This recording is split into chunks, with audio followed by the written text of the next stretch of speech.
I'm not proud of how obsessed I've become with payback, but I also can't pretend I'm sorry. The day my in-laws demanded I sign that prenup was the day I realized they never truly saw me as part of their family. They treated me like I was some gold-digging scammer out to exploit their precious daughter. At the time, I swallowed my pride because I loved her more than my own ego. Their conditions were humiliating, but I figured it was a small sacrifice to win the trust and acceptance of the only family she had left. My parents died when I was too young to even remember. Her parents were always protective, but that prenup took it to a whole new level.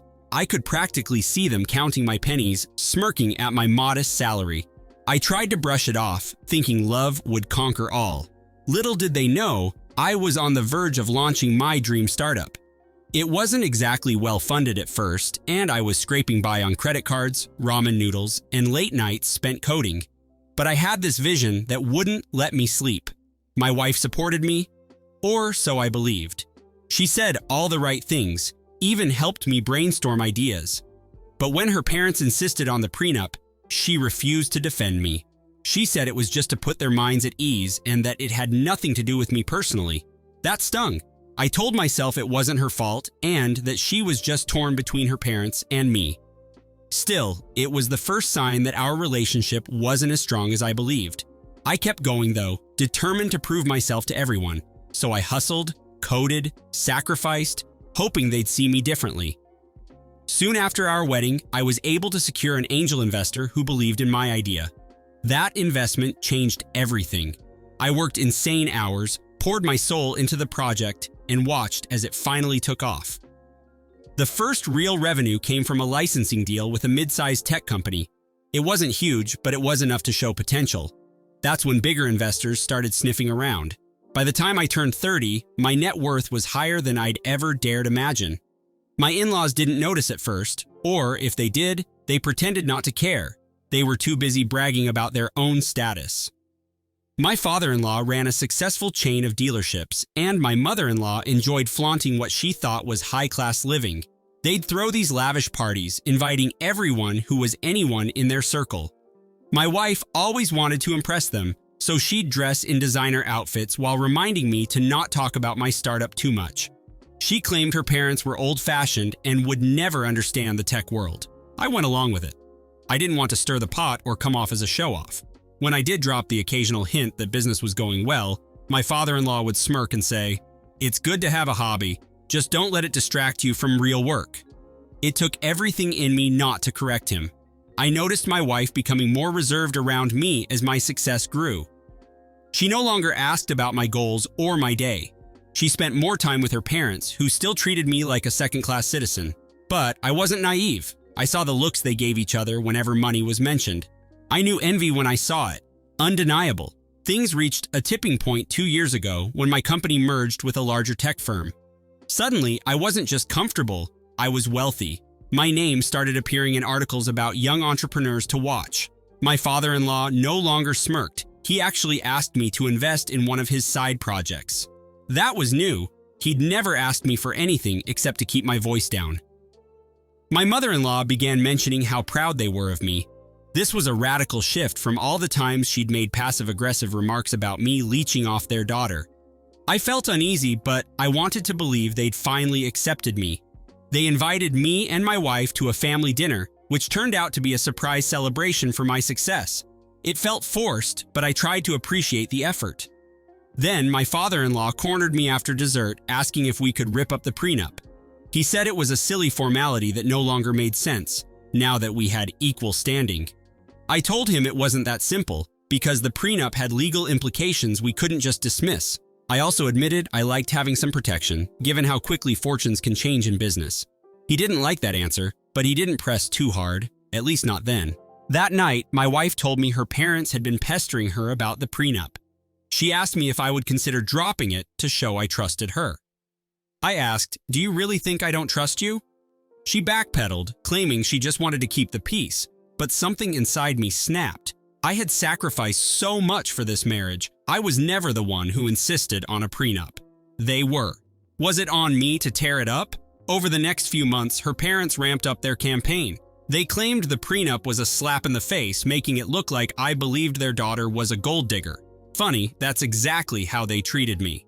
My wife kept pressuring me to reconsider. She'd text me at work with messages like, "Are we really supposed to live under this cloud forever?" I tried explaining that it only mattered if we divorced, which I never planned to do. So why were they so desperate to remove it unless they were thinking about a possible split? She had no good answer. When my company expanded to a second location, my mother-in-law made a snide remark. "I hope all this success doesn't go to your head. We don't want you forgetting your roots." I nearly lost it. My roots were humble, sure, but I'd made every cent through my own blood, sweat, and tears. I never asked them for a dime. Meanwhile, they'd forced me to sign a document treating me like a financial parasite. The hypocrisy was glaring. My wife started avoiding serious conversations. She'd leave the room whenever I brought up the prenup situation. Eventually, she admitted that her parents were suggesting a backup plan. If I refused to cancel the prenup, she should consider divorce. They'd told her she would get some beneficial settlement because of how the agreement was worded, especially with the business growth. That's when I realized they were actively trying to sabotage our marriage. My breaking point came after I overheard my father-in-law telling my wife that I was turning into an arrogant jerk who only cared about money.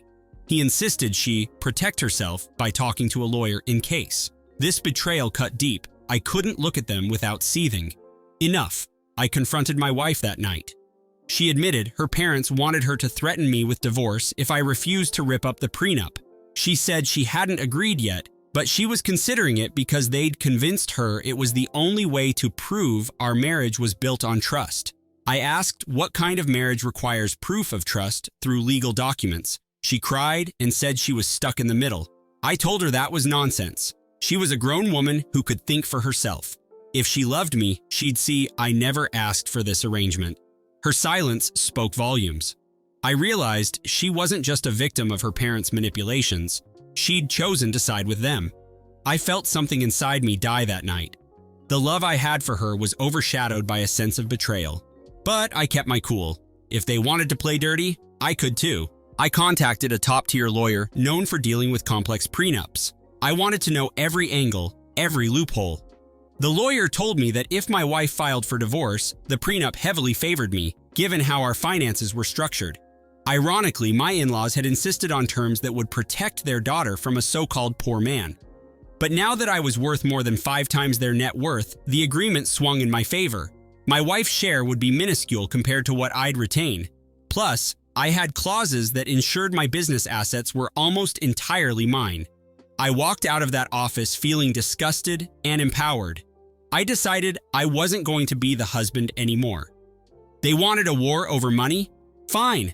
I was willing to protect what I'd built, no matter the cost. I started preparing financially and emotionally for the worst.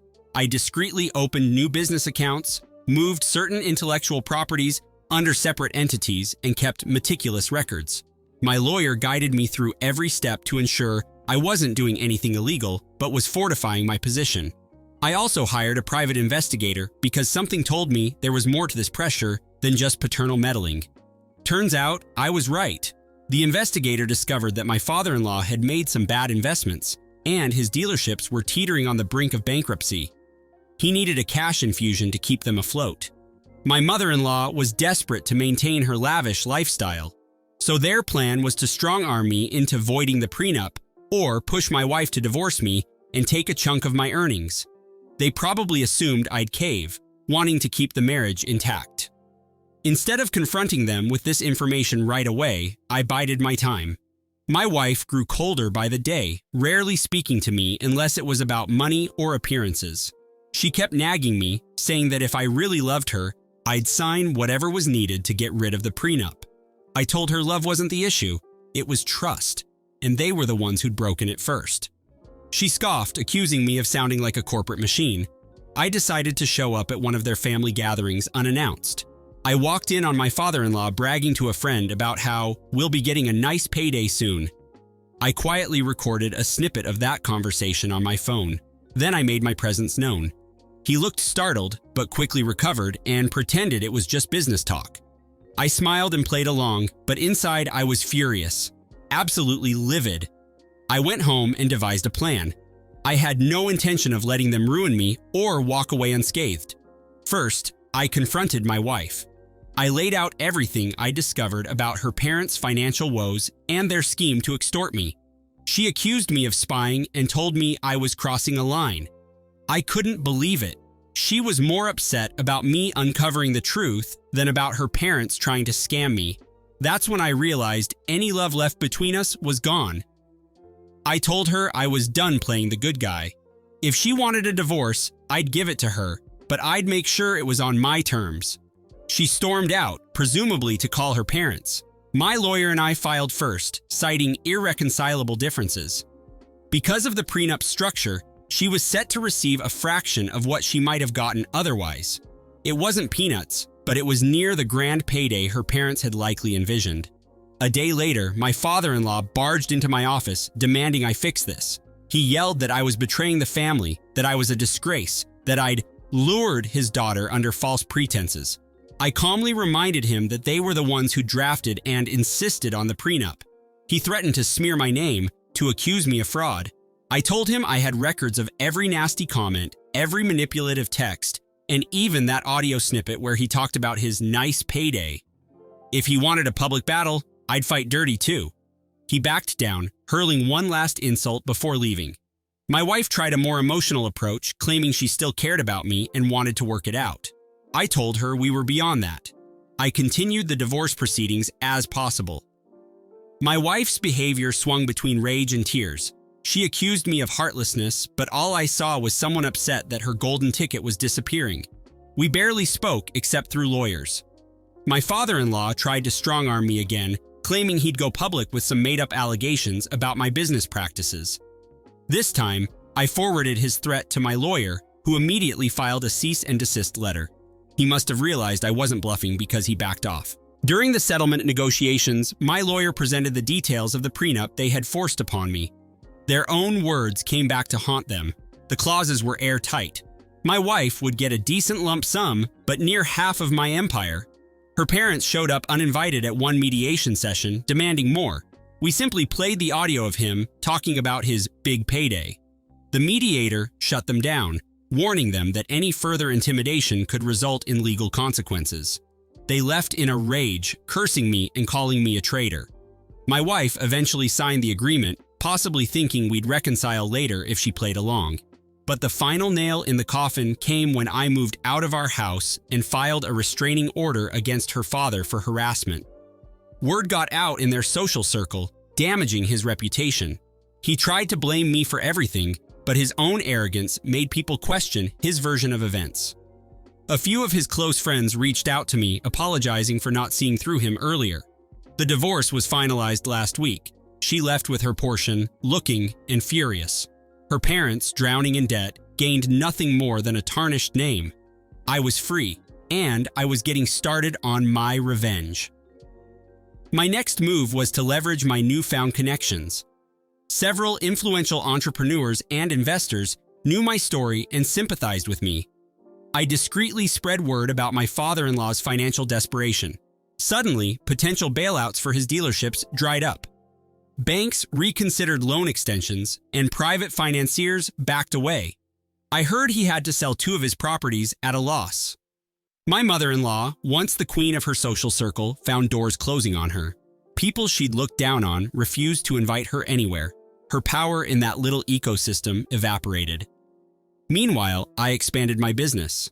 I started a mentorship program for underprivileged youth who wanted to break into tech. It was something close to my heart. I remembered how my in-laws had once looked at me as if I were worth nothing. I wanted to ensure talented kids wouldn't have to face that kind of stigma. That program received high-profile attention, boosting my reputation further. I wasn't doing it for publicity, but the positive press didn't hurt. My ex-wife reached out to me through a mutual friend, asking if we could talk. I refused. The lawyer handled any necessary communication. As far as I was concerned, she'd made her choice when she tried to coerce me into ripping up the prenup. She and her parents had seen me as a meal ticket, and now they were cut off. I felt a twinge of sadness sometimes, remembering the early days when I thought she truly loved me. But I couldn't forget how quickly she'd turned once her parents whispered in her ear. I heard rumors that she was struggling, forced to downgrade her lifestyle. Her parents blamed me for their woes. I almost sorry for them, but I remembered how they'd plotted against me. Pity wasn't in my vocabulary anymore. I haven't forgiven them, and I never will. They tried to use me, break me, and toss me aside. Now they're the ones who've lost everything that mattered. My ex-wife's attempts to reconcile are met with silence. Her parents can wallow in their ruined finances. As for me, I'm focused on my company and the new life I've built without them. The best revenge, they say, is living well, and I've taken that to heart. I make sure every success story about my growth reaches the same social circles that once ridiculed me. I don't lie or exaggerate. I simply let the numbers speak. People ask me if I regret any part of this. Honestly, I regret believing that love would be enough to overcome greed. I regret thinking her parents would eventually accept me, but I don't regret signing that prenup. It protected me when they all turned on me. I don't regret fighting back either. They drew first blood, and I had every right to defend myself. Some folks might say I've become spiteful, but after what I went through, I think I've earned the right to bitterness. Last week, I received an email from my ex-wife's cousin, thanking me for the mentorship program. Her son was accepted and found a path in tech he never thought possible. That's the kind of message that reminds me why I do what I do. Maybe that's how I know I'm not the villain they painted me to be. Yes, I took revenge. Yes, I refused to be stepped on. But I also used my position to help people who truly needed it. In the end, I feel no shame for protecting myself. They betrayed me. They reaped what they sowed. And I'm at peace with how it all turned out.